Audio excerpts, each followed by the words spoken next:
Hey guys, welcome to another episode of Van Build Tech Talks with Curt. I'm Curt, and today we're going to be talking about how to DIY your own awesome attic space for additional storage you didn't even know you had. And this is some really cool stuff because you don't need to know how to weld. And for any of you who ever played with Legos, erector sets, Lincoln logs, or little models or anything like that, you guys are going to love this stuff. So today I'm going to show you how I constructed my attic. And if you don't want a huge giant attic like I have, or a huge solar array system that tilts on top of your attic, don't worry, you can take what I teach you today and build a box to fit your needs. So let's jump right in. So first of all, I have a massive attic. This is about 66 square feet.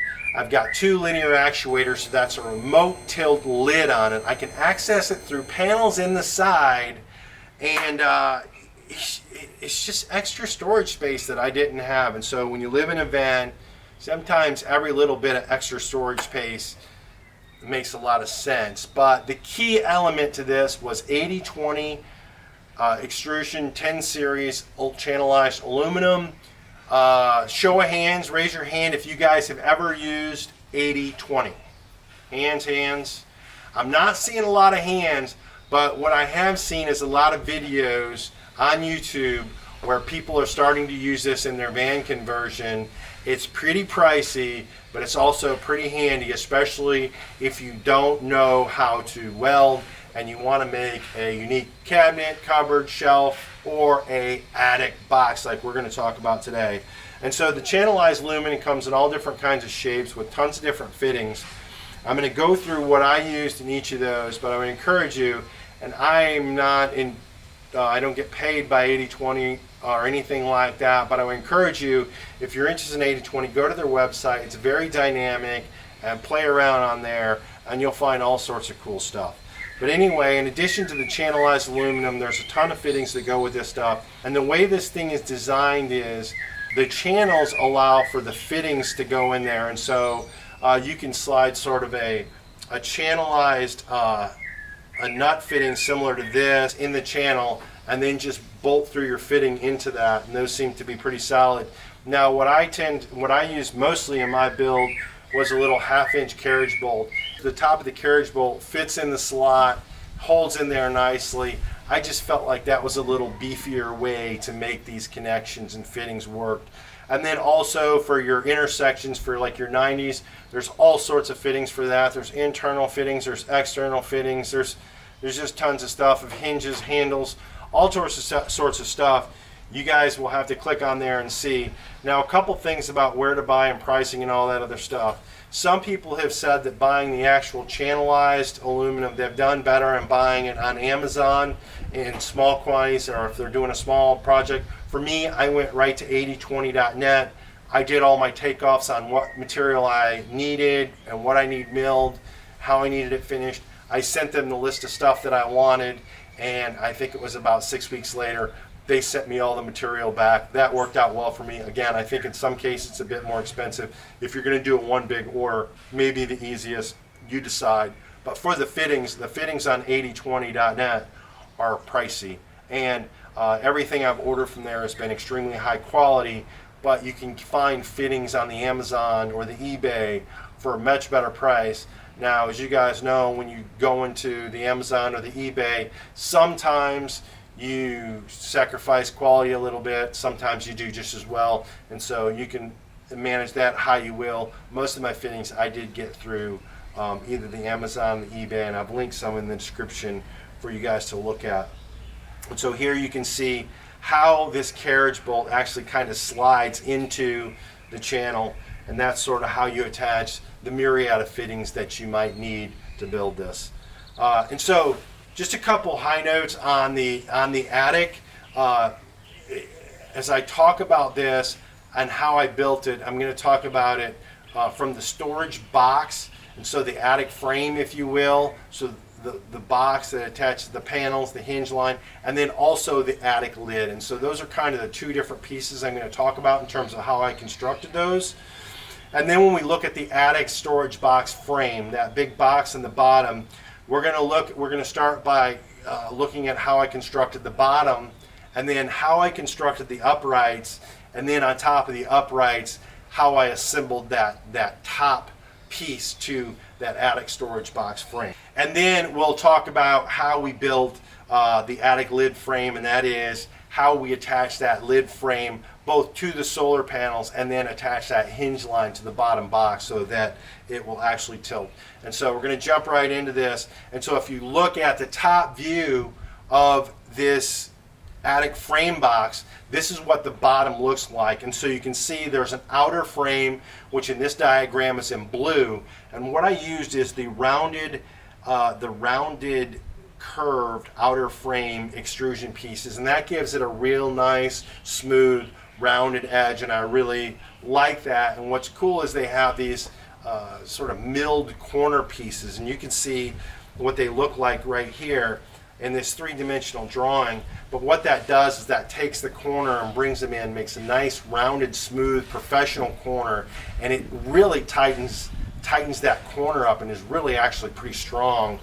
And the way they work is, if you can look, they cover 3 axes, and there's a hole so you can drill into each of those different channelized directions. Now, as part of me sending my list of materials that I needed from 80/20 off, I also asked them in these pieces to have those threaded, and so they went ahead and tapped those out for me. You could tap them yourself, but I had no desire to try that myself, and so they're all professionally tapped. So when I got it, put the corner together, put that corner piece in, and put those 2 screws in either direction for the bottom and tighten it up, worked perfect. After I did the border, the outer frame, if you will, I came back, and that's when I put in the cross supports. And the cross supports have sort of one flat side, and the other 3 sides are channelized. But I put those in there and then mounted those in there.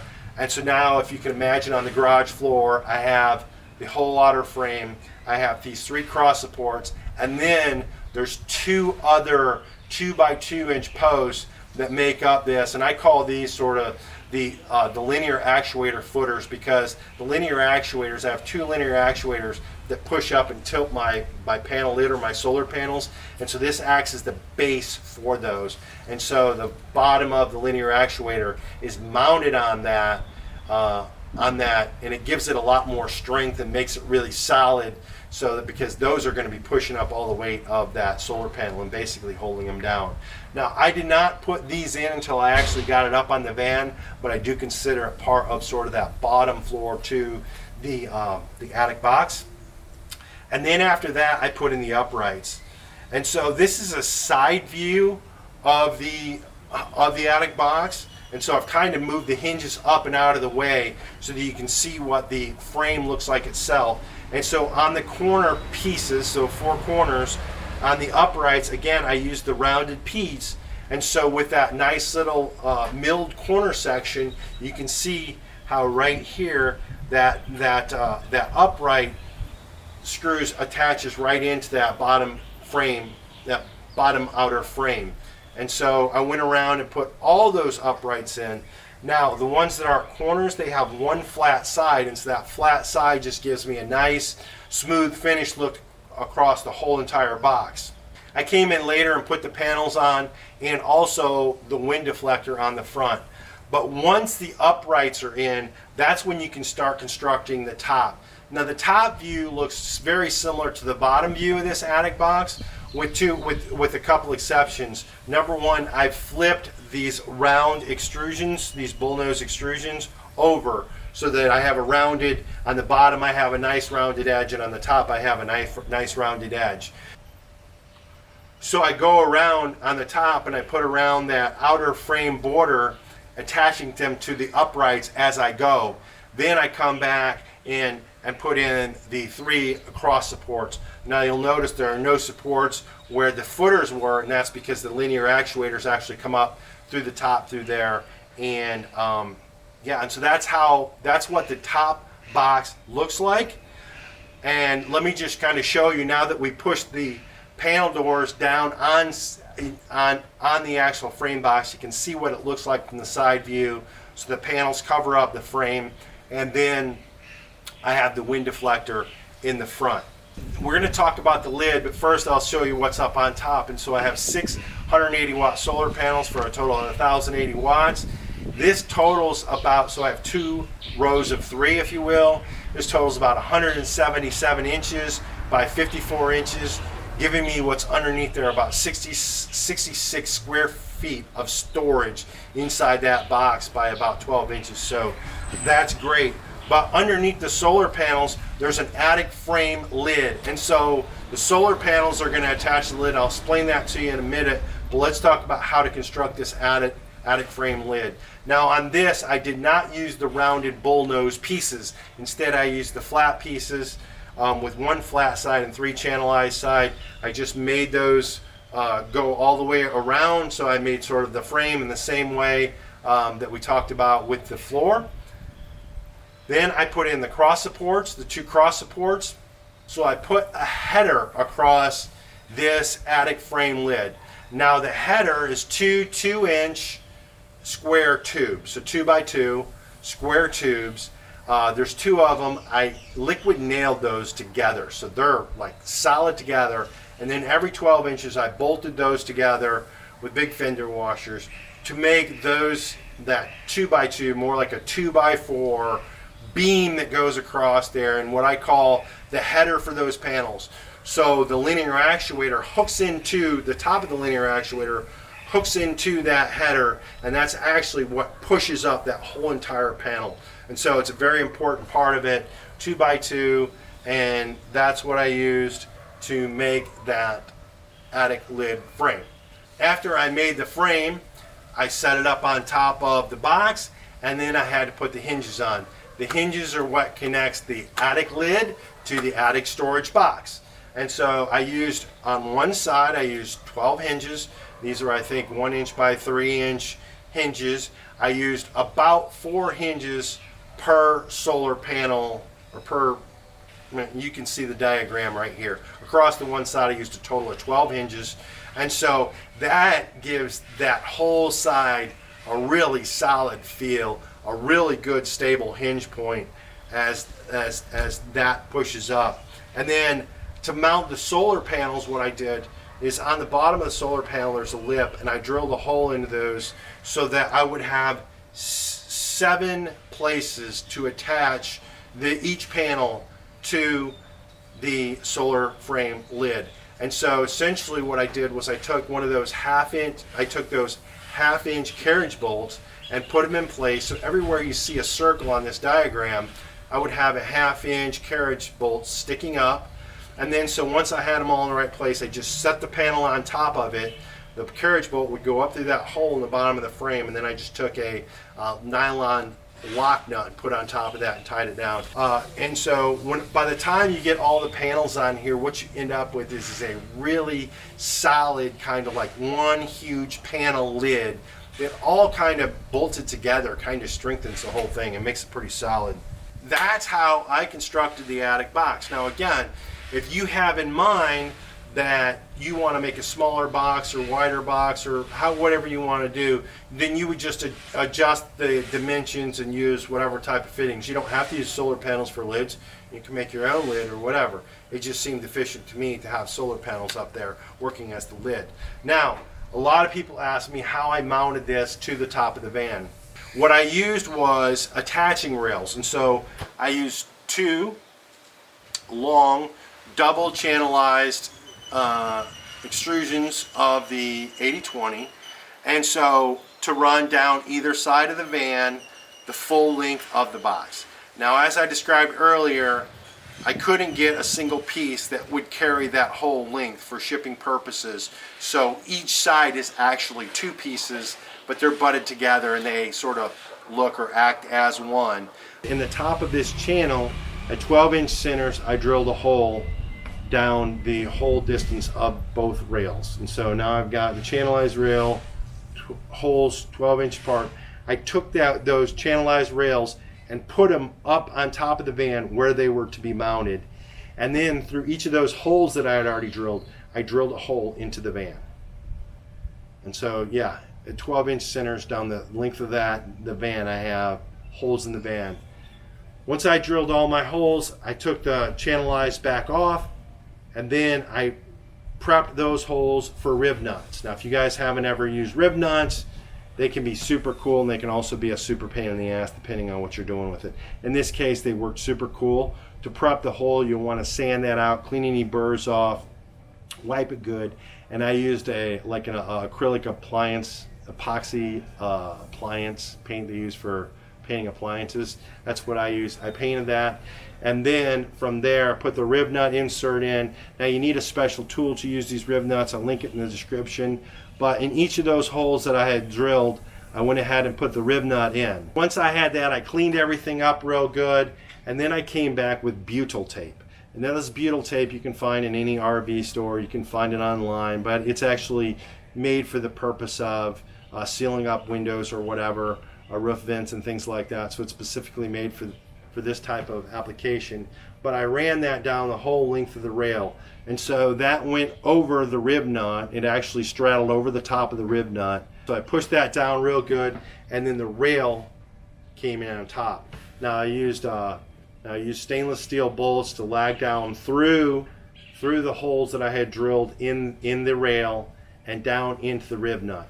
Now, one thing that I did, because that butyl tape was sort of kind of going across the hole where that bolt would go in, once I kind of put the bolt in a little bit and pushed the butyl tape down, I put a little squirt of caulk down in there, or sealant down in there, before I put the screw in there to hopefully give me a little extra moisture protection.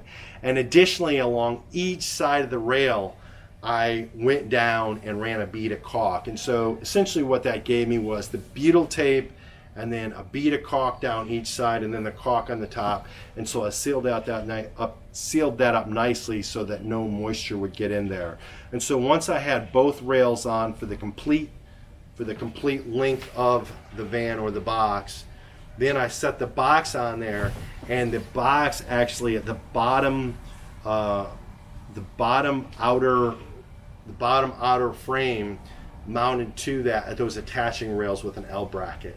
And so again, 12-inch centers. And so if you pan back, what I have is 12-inch centers that attaching rail attach the van, and then at 12-inch centers I have the frame box lid attached to the rails. And so it's really solid. It's worked out very good, and I'm very pleased with it. I wanted to ask a few of your questions before we cut this tech talk off.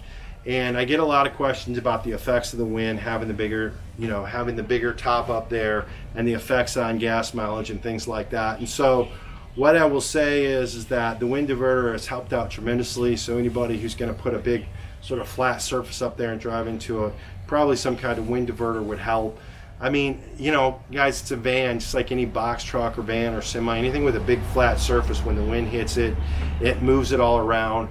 I will say what helps us is we have a lot of weight under the chassis and on the floor of the van, so our for the most part all of our weight's low, so that gives us a good center of gravity. And then additionally, we've beefed up our suspension. So overall, does the wind affect us? Sure, the wind affects everybody, but we don't think that added a ton of difference in terms of how the van handles or our fuel mileage, but I'm sure it did have some impact. Another question we get a lot is the effects of height. Does it limit places we can go? Things like that. So there have been bridges that we haven't been able to go under, that we've had to turn around and go back. But whether the van is 9'2" or 10'2", so whether we have the attic or not, we still can't go through drive-throughs. Most of those are 8.5 foot or less. And so really, the places we couldn't go before, we still can't go, and there's not other places we're not limited from. The one major concern that we do have is when we get ready to put it in a container ship. I do know, and I constructed it so that I can take that thing off if I need to, and so we'll have to explore that. But other than that, the height hasn't really presented any issues. We're still probably not any higher than a normal RV or camper truck or anything like that, and so the height's not super high with regards to that. And just gonna add, if you guys want a really good laugh, I mean laugh out loud, belly laugh, then you'll want to go watch the video that Snow just put out. It's got a clip of me and her busting ass on the beach. All of our friends who've watched it have texted us. They didn't know the scene was coming up in Texas, and so they laughed out loud. And so it's a bit of an embarrassing moment for us, but if it entertains you, hey, go check that out. And we also have a whole list of tech talks, so you can go ahead and check those out as well. We appreciate you guys. We appreciate you guys watching. Please give us a thumbs up, give us a like, turn your notifications on. If you haven't already, subscribe. We'll see you on the next one. Cheers, guys. The van at the gate, and the van is about 9'11", so we're 2 inches too high. But we're gonna go up here and take a look at this thing. I think it's a little bit taller than 9'9". What do you think, Snow? I mean, I know you're nervous about this. No, unless the bus ahead of us 30 minutes ago just vanished. Look at this sign, low narrow tunnel, 8 feet wide, 9'9" high. All right, here we go, guys. Bus made it through. So let's see.